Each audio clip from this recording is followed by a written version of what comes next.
I was a bit taken aback with the description of my talkers on the Blackfoot.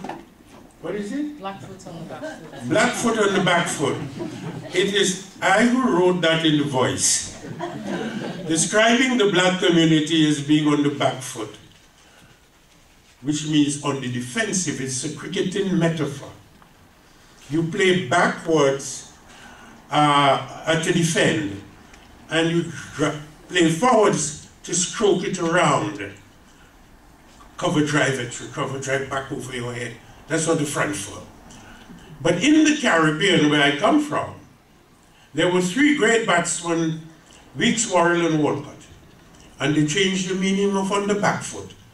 Walcott drove mightily off the back foot when everybody expected him to defend.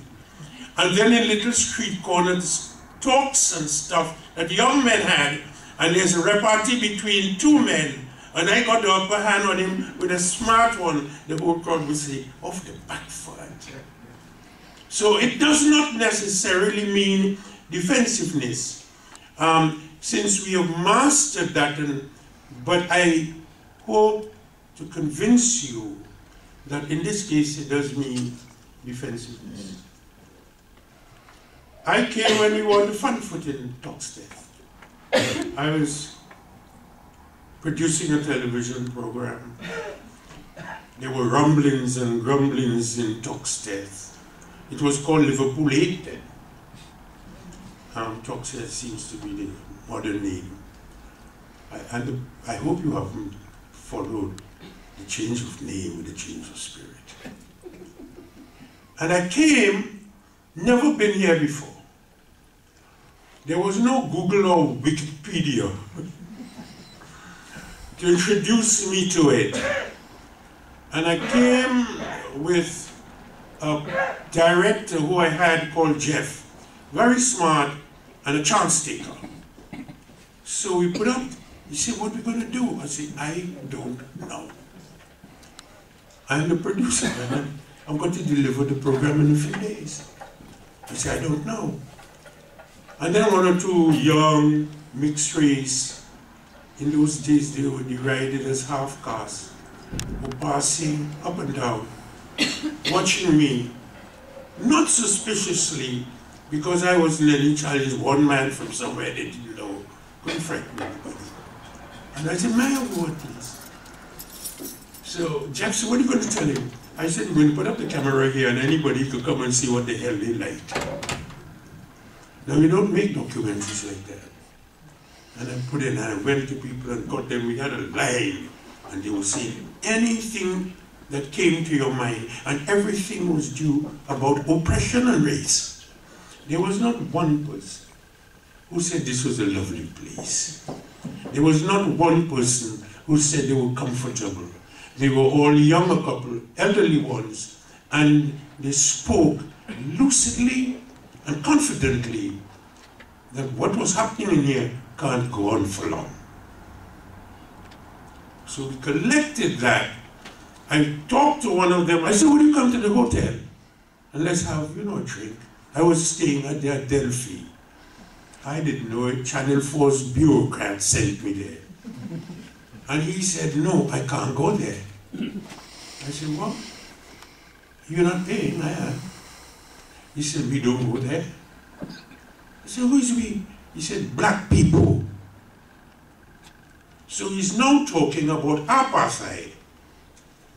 Of that I had no doubt. And then as he went on, he said they don't even go in the city because they will arrest you. And the way he said it, I knew in my head that something is going to happen here pretty shortly and pretty swiftly. And it will be much more fierce in its execution than anything else.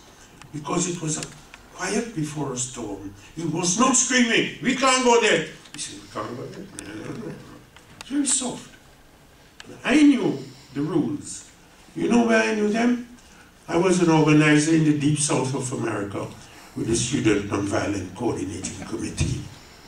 A lot of black students and some white ones left universities in the north, in the west, in the east, to come to the south to campaign for the right to vote.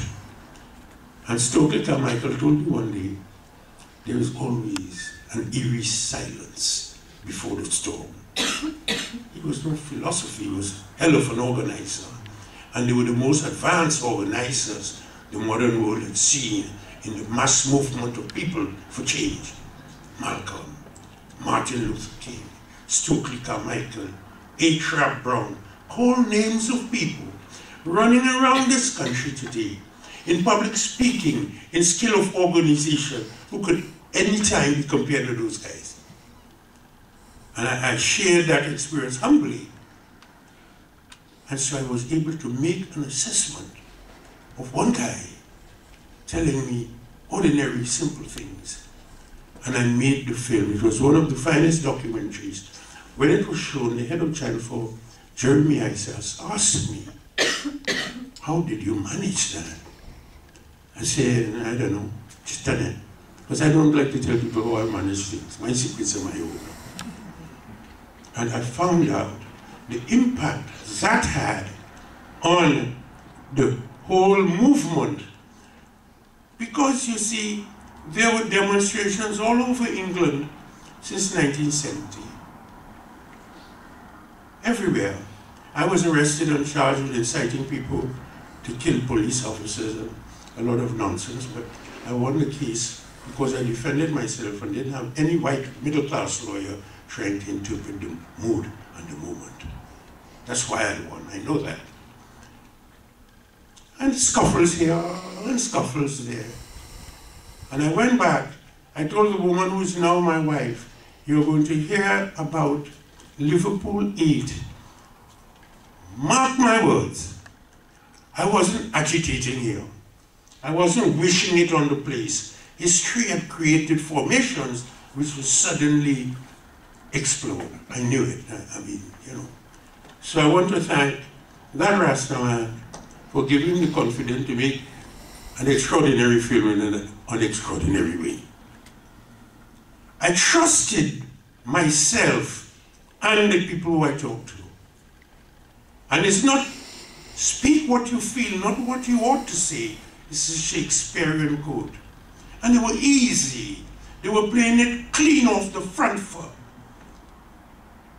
They were playing it on the front foot. It is nothing that they wanted to skate by or make excuses for. The time had come for them to say and act no. And Margaret Simey, is her name? Listen to her. When they asked about the riot that followed, they, the people of Tuxteth, would be apathetic fools if they don't protest.